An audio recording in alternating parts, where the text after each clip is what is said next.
All right, everybody, welcome back to another episode of Ole Miss After Dark. Me and Hitch are going to start doing these shows on Sundays after Ole Miss football games.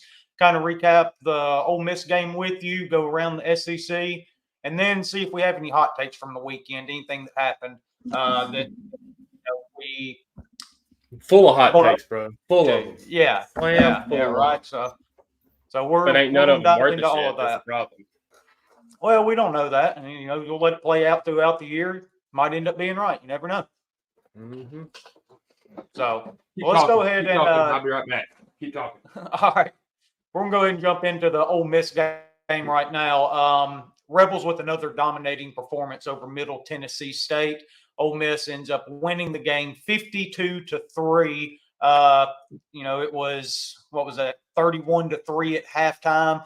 Jackson Dart sets a school and an SEC record. Started the game off 24 for 24 passing, dating back to the previous game against Furman. He had completed 30 straight passes between the two games. So Jackson is having an incredible year. I actually saw a stat earlier today. He has 7 incompletions this year and 8 total touchdowns. So Saw that too. Jackson Dart is playing absolutely out of his mind, and they are really trying to push him for the Heisman, it seems. I put in my future for Jackson Dart to win the Heisman last week at plus 1,000, I think, something like that. So got to be feeling pretty good about that in the way he's playing right now. Yeah, I mean, I think Coach Kiffin made it fairly obvious in week one there that he was supporting Jackson Dart in his Heisman campaign. It really felt like, Mm-hmm. and this week too. Yeah, that record, the completions record, like that's pretty impressive. Yeah. When you think about it, because it relies more. It's not something you can do by yourself, right? Like Mm-mm. you could have a drop, that would have killed it Mm-hmm. if anybody would have dropped it. If uh, you know, a lot of different things could happen. And so, as they were talking about it, I felt like a no hitter. They kept talking about it. I kept Yeah. saying, "Shut up! Stop saying what he is. Like, what are you? Have you ever watched a baseball game? Stop." But Yeah. luckily he got it, and you could tell when he threw his first incompletion that he was upset about it. He He wanted to knew. keep going. He wanted a perfect game, and he knew Mm-hmm. that was probably his last drive. And it wasn't a bad throw. I think the DB made a good play to Yeah. break it up. But yeah, I mean he's playing out of his mind. Obviously the competition is what the competition is, and so I'm excited to see you know what he can do against stiffer defenses that are going to give him different looks Yeah. and different schemes and things like that. But I've got all the faith in the world that he's going to be the Jackson Dart Yeah. Well, player that he is been the past 2 weeks too. yeah. Yeah. And Kiffin alluded to how impressive the completion streak was there in his press conference after the game.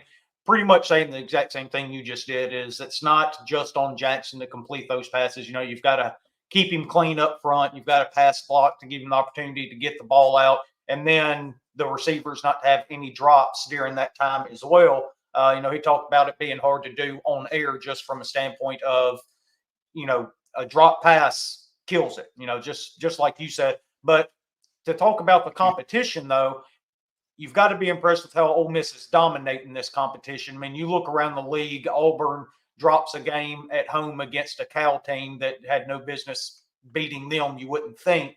But then Alabama, they were struggling going into the fourth quarter, only up 14-13 at home against South Florida. LSU was in a battle with Nichols there until about halfway through the third quarter. They kind of pulled away a little bit finally. Oklahoma really struggling with Houston, only beating them 16-12, right?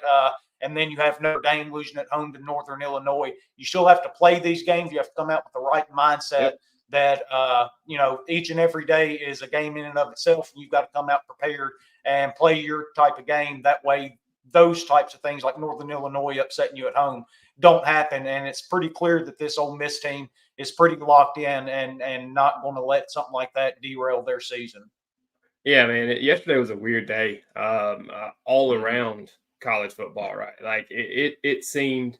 I tell you what, by the time that Boise State Oregon game got here, I'd gone from I'm excited to watch this game to there's no way that Oregon covers this game and they're probably going to get beat because of the way that, the things have been going. But before we get too far away from that completion record, my favorite thing about the whole record was the pass that he broke the record with was he knew, somebody on the sidelines knew, obviously, where he was at, but they called that play, and it was the easiest throw on the face of the earth, right? Like he caught the snap, he turned to his right, and he threw a dart.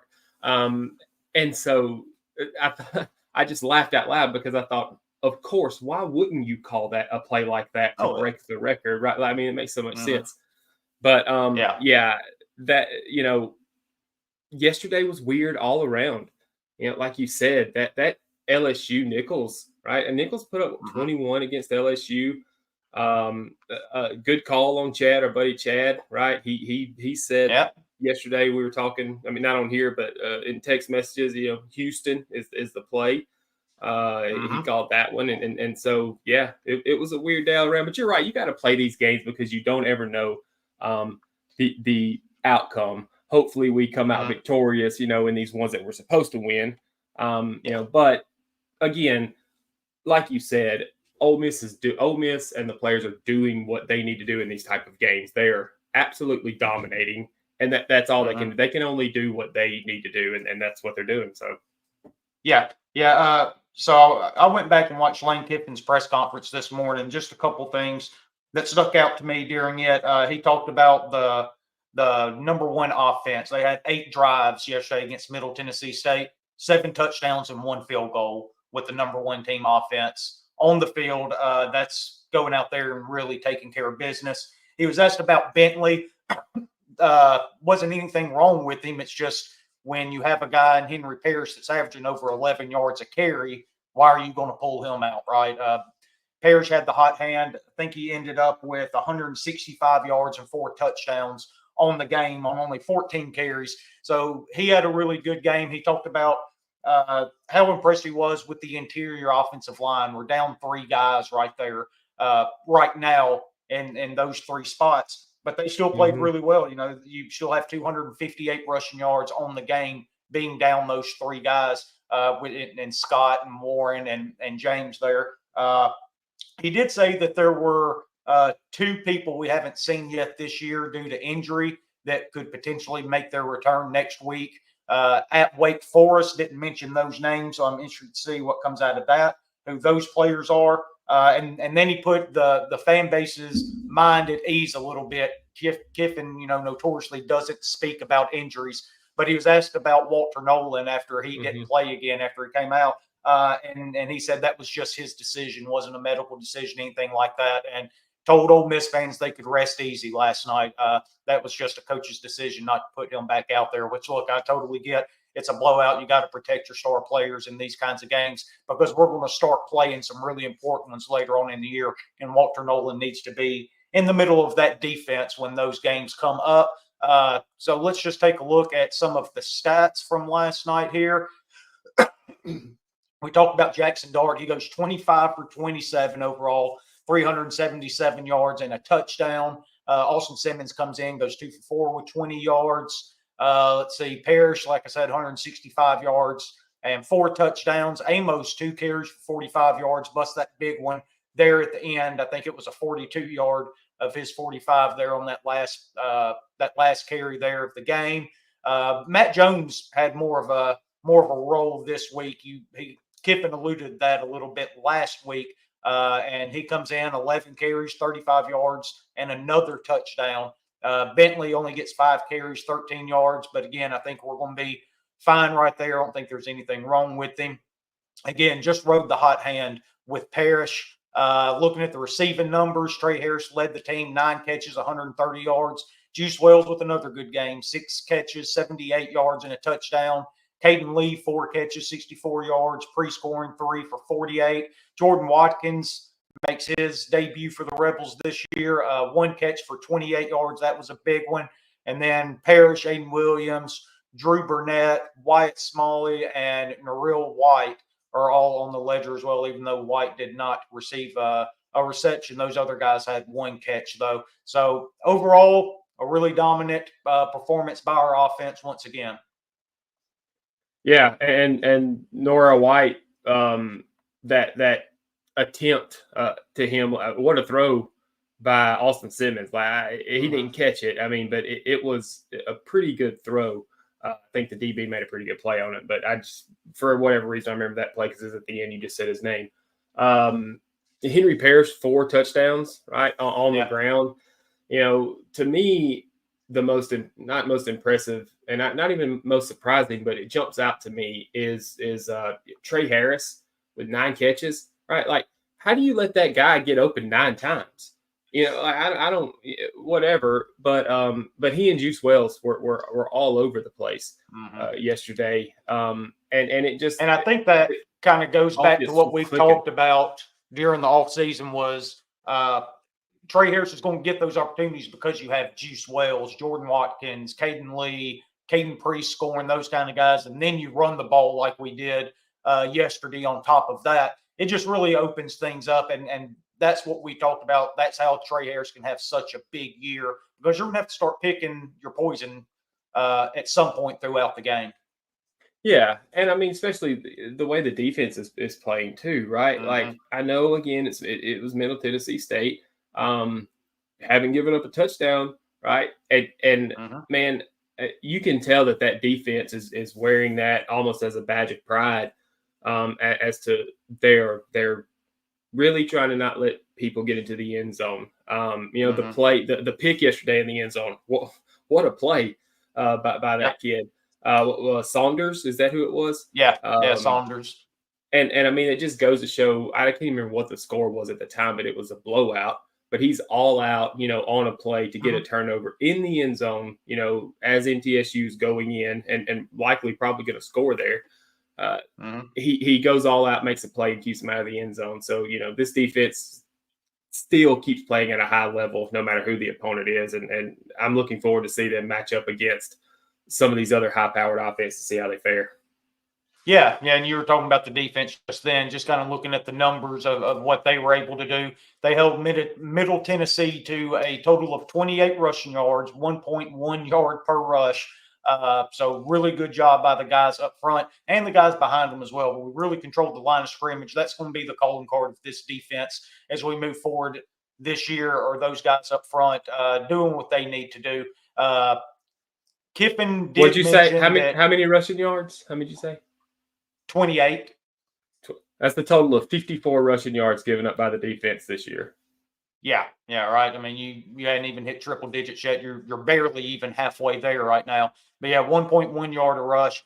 Kiffin did say that if he had to nitpick something, it was the secondary and the pass defense. We did give up 250 yards through the air. They, as a team, it was between 2 quarterbacks, 25 for 40 overall with 1 interception. Obviously, did not get in the end zone. Average 6.3 yards per attempt and 10 yards per completion. But again, kept them out of the end zone. Only held them to 3 points there. So great job by the defense. Total offense for Middle Tennessee overall, 278 yards on 65 plays.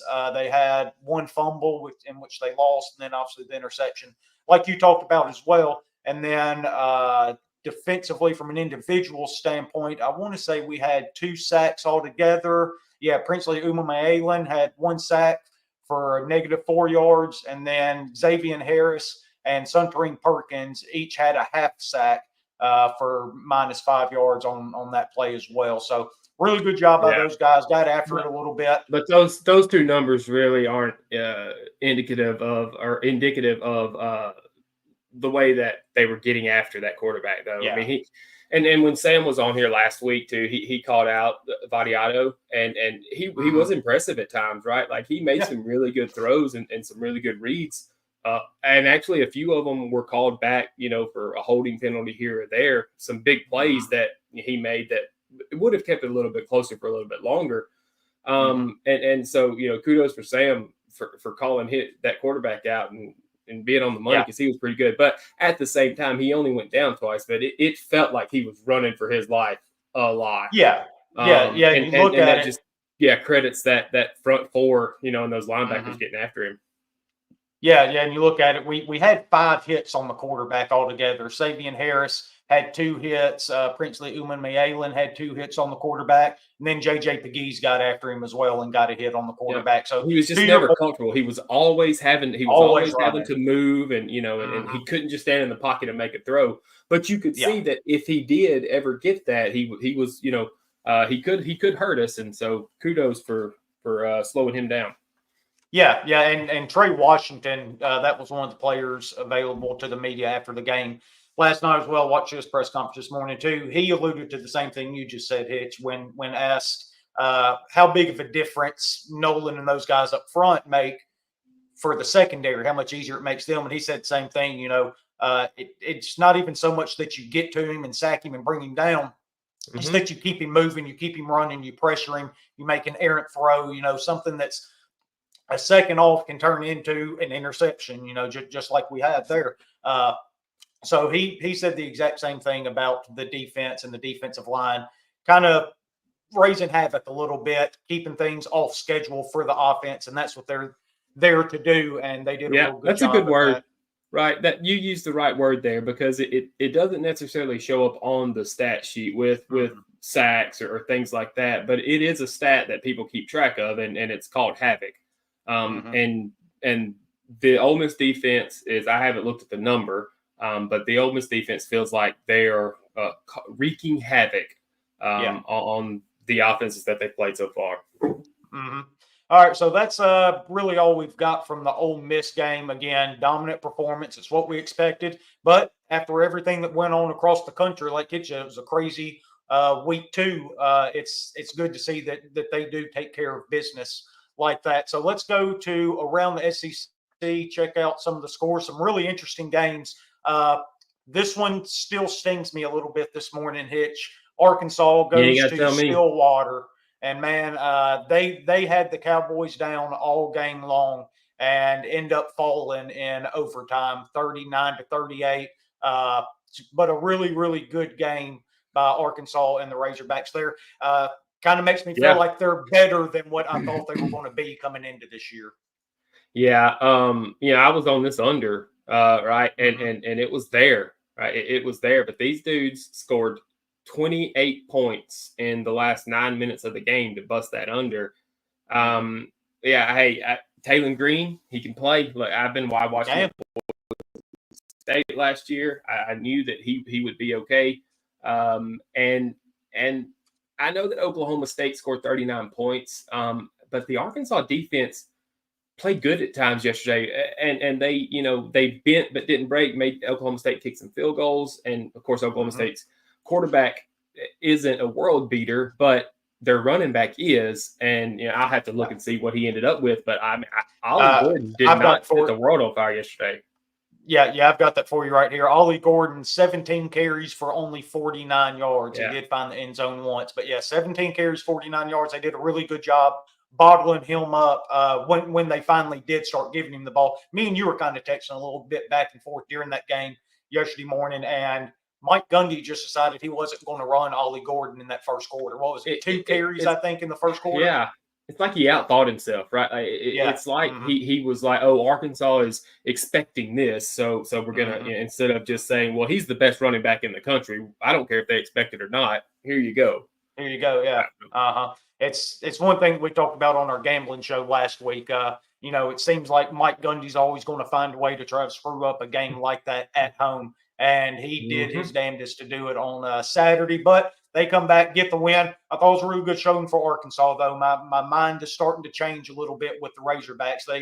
They're going to jump up and get somebody. They're going to ruin somebody's season. I just hope it's not the Rebels when we roll into Fayetteville later on this year. Another game yesterday morning I thought was a real statement game. I wasn't surprised at all by it, but Texas goes to the big house in Michigan and absolutely dominates the Wolverines 31-12. It feels like it wasn't even that close. Michigan comes back, scores 6 points in the fourth quarter to finish that one out 31-12. So dominant performance Yep. by the Longhorns. They're going to be in it for the long haul throughout the year. They're a really good team. Should be a lot of fun to see how they progress throughout the year with a really tough schedule ahead of them as well. Yeah, A&M bounces I wasn't back on from that that one. Notre Dame loss. Oh, I was. I was all I'm over sorry. Texas. I misspoke. I was on. I didn't watch much of Oh, that when okay. yeah. I'm sorry. So I did. I see the 31-12, and looks like Texas took care of it. I mean, there were some Yeah. teams yesterday. Texas, Tennessee, Hmm. Clemson. Really, I mean, when you look at it, as far Yeah, as yeah, Clemson was. Well, the but there's Outstate another coming one in. we're going to get to. Yeah, I know they're not SEC. Missouri. Like there were some teams that took care of business yesterday, Hmm. but it did. Man, there was some weird ones, some real weird Yeah. ones.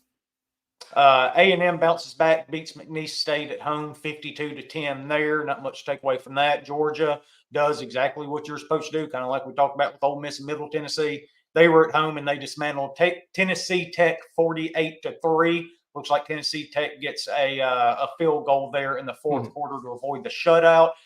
This one was one that surprised me. That's, again, kind of changed my mind about this team a little bit, even as bad as they looked in week one. South Carolina goes on the road to Lexington and absolutely dismantles Kentucky. Brock Vandegrift only had 30 yards passing with an interception.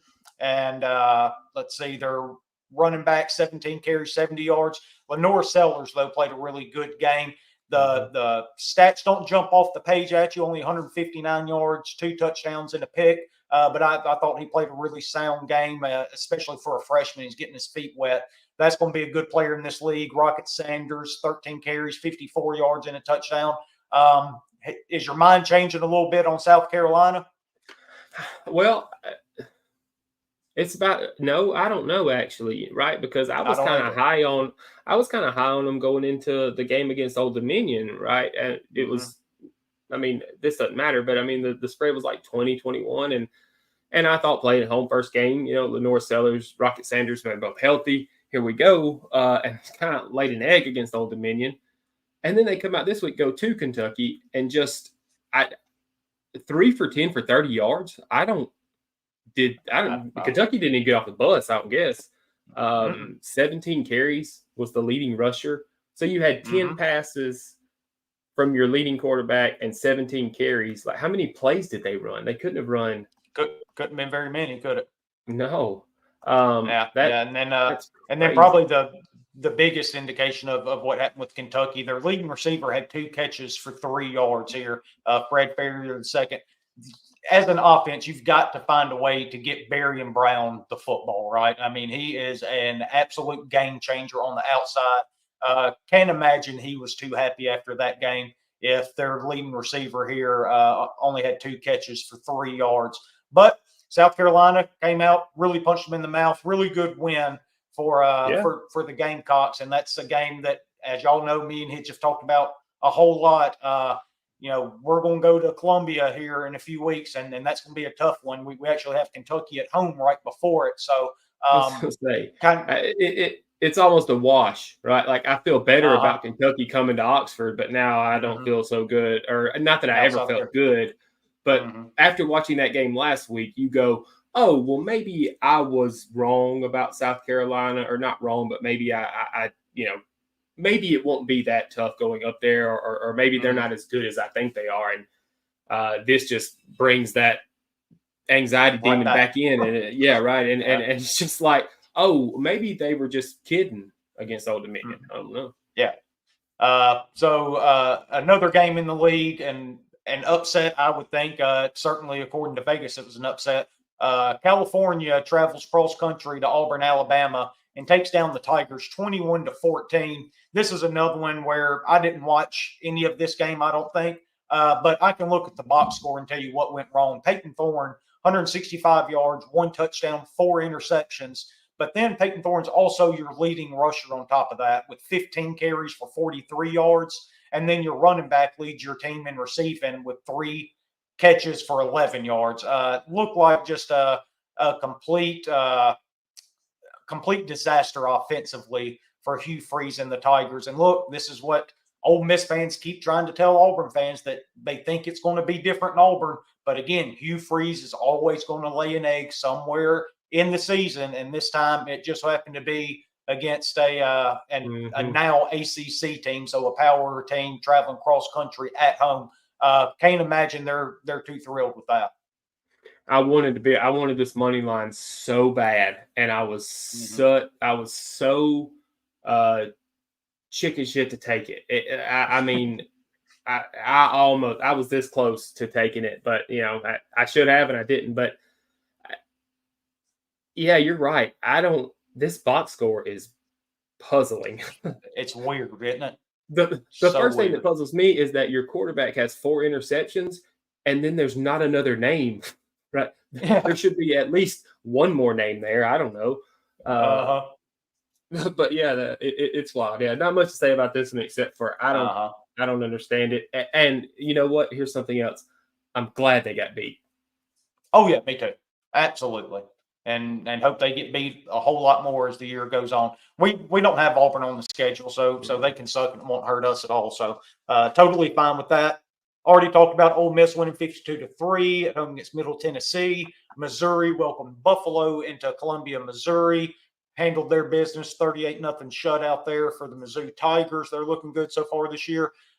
This one not a surprise, but I still thought was interesting. Florida bounces back at home in Gainesville and beats Samford 45-7. Again, I don't think it was really in doubt that Florida would win. The big thing, DJ Lagway, the true freshman quarterback, gets his first start here and really shows out. 456 yards, 3 touchdowns. I don't think he threw an interception.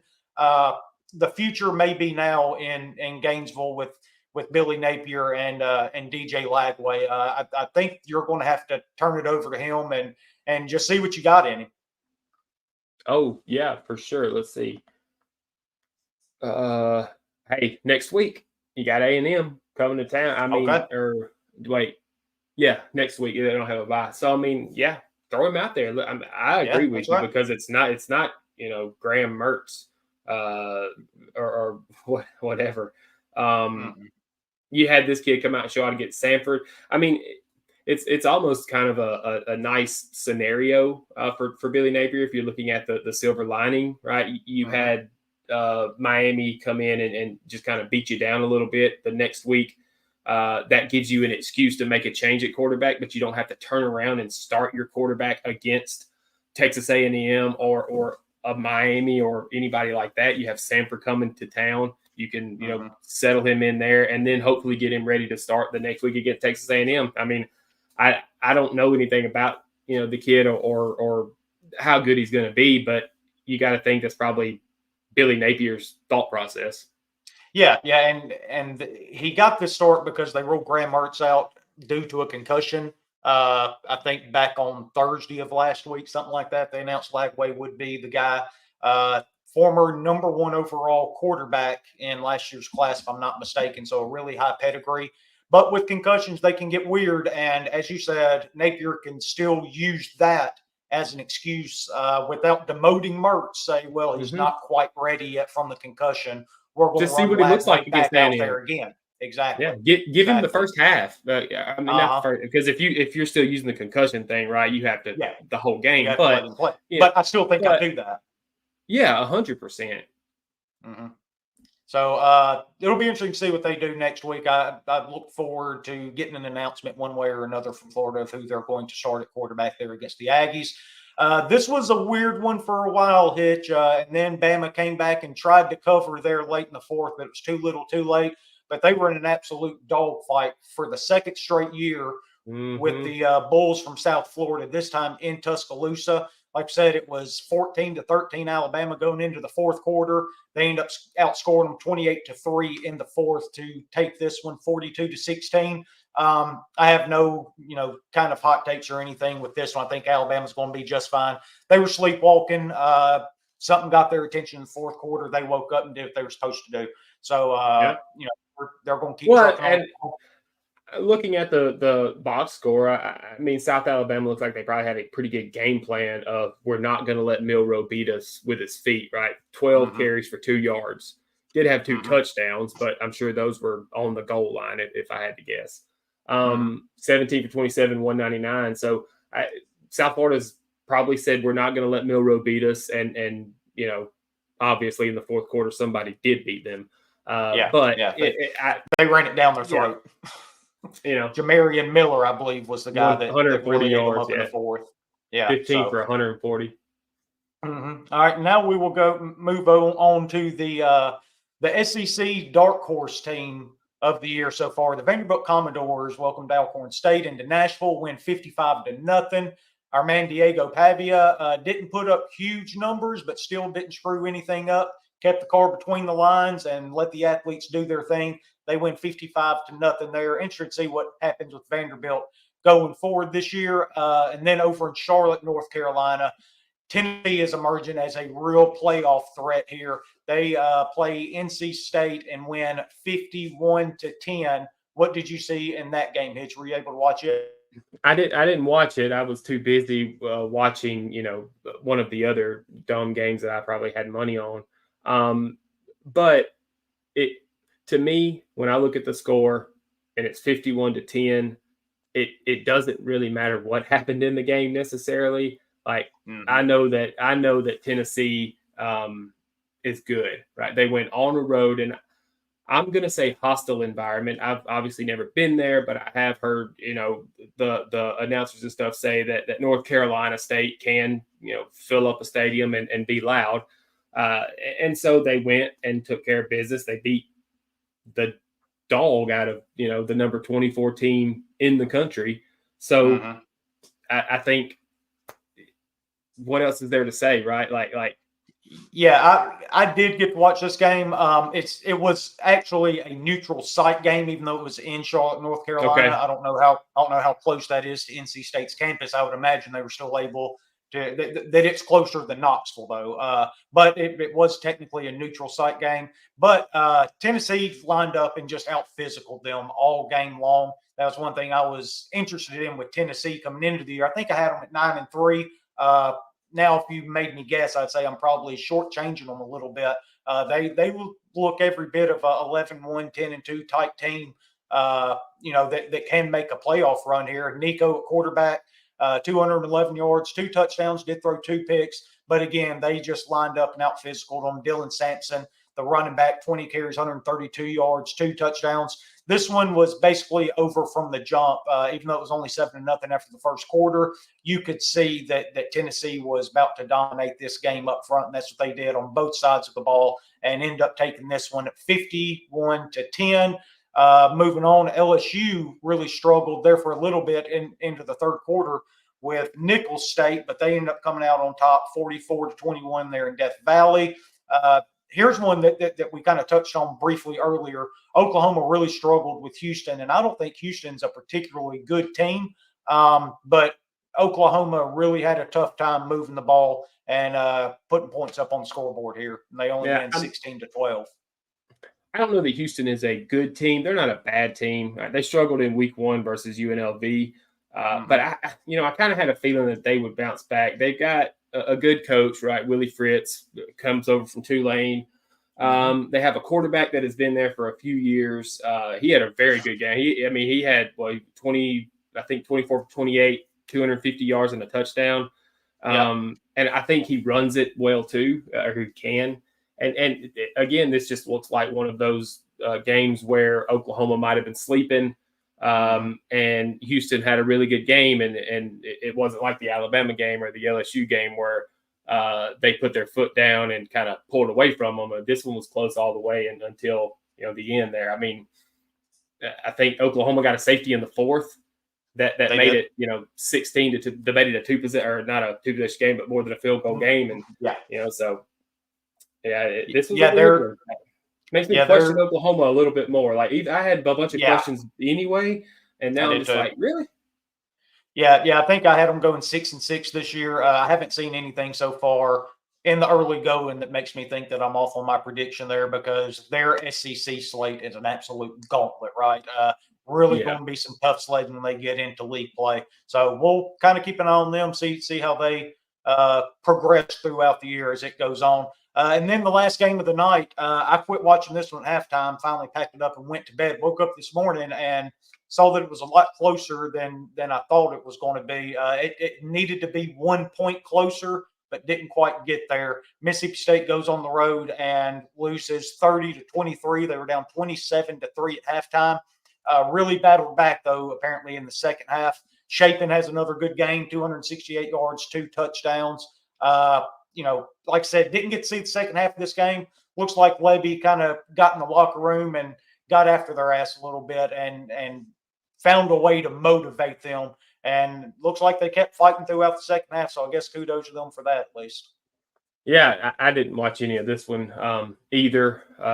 All of our state friends that we have been talking to, it felt like they were fed up with the game as well until it got late. So yeah, I mean, I hate that point didn't happen. So you hit that parlay, but tough luck. Tough luck. State traveled all the way out there and got beat though. Yeah, I know. I hate it for them. I really do. Poor fellas. So that's what the SEC slate looked like this weekend, though. A lot of good games, a lot of fun watching a lot of them. Before we get out here, do you have any weekend hot takes? Something you may be overreacting to that happened either in the SEC or just around college football in general? Yeah. We better prepare for Arkansas and Taylor Green. I don't know how hot of a take that is. It's a hotter take than it was for me yesterday.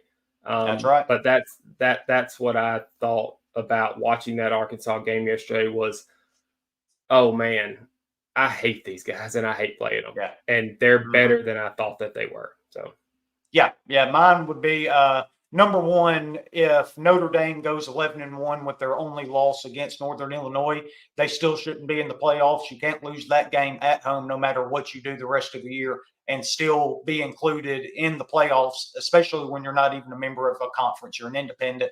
So I don't think they should be allowed in the playoffs. I think they should be eliminated after what happened yesterday. Also, I think, kind of going off of Arkansas there, I think that Arkansas and South Carolina are more like LSU and Oklahoma than we thought coming into the year, right? I think they're a lot closer as far as overall teams go. I think LSU and Oklahoma take a step back a little bit, and Arkansas and South Carolina's kind of risen a little further up for me there. So, maybe overreacting a little bit to South Carolina and Arkansas's performance this past weekend, but I think those four teams are a lot closer than maybe we thought coming into the year.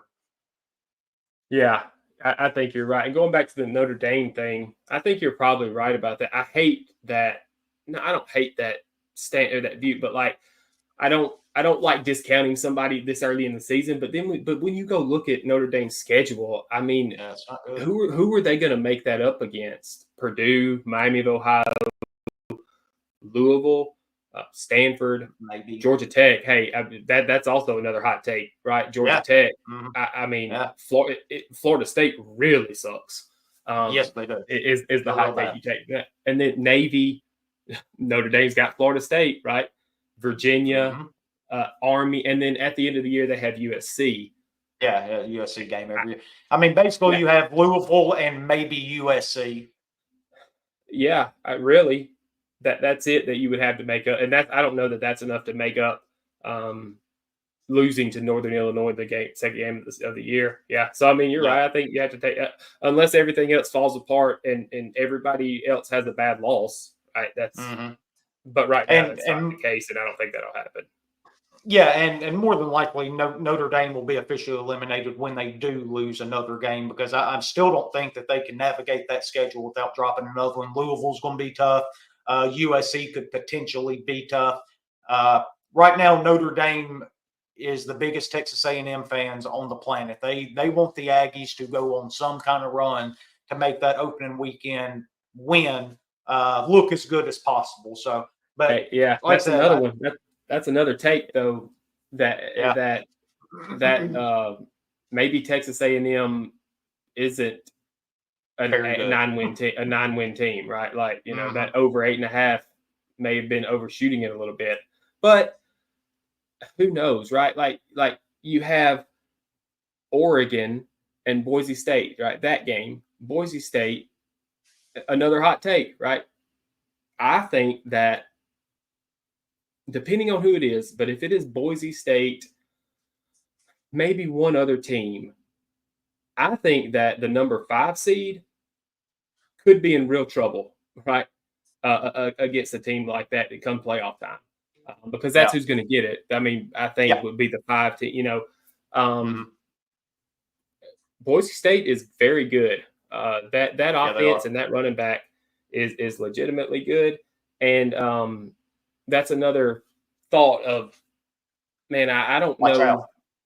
Yeah, because we've talked about it. I feel like if I were to say where are we going to end up in the playoff, I put us at probably number 5, which I kind of like because you get that home game against the group of 5. But I hope it's not Boise State, right? And I'm going to tell you what, I think Georgia Southern in 2 weeks is going to be the biggest test of the year before maybe South Carolina.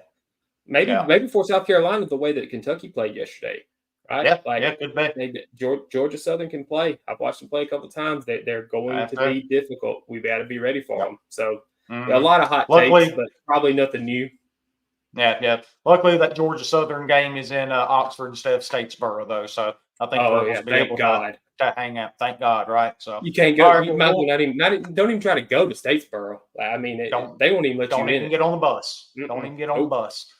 So, all right, y'all, we'll go ahead and end it there. Appreciate y'all listening, watching. We'll be back next week to talk about the Wake Forest game, have our gambling show, have Brian back on next week, too, to see where they're taking the Miss 98 scoreboard show and talk a little bit about some high school football as well. So, y'all tune in next week, and we'll talk to y'all then. Hitch, I appreciate it, buddy. Yes, sir.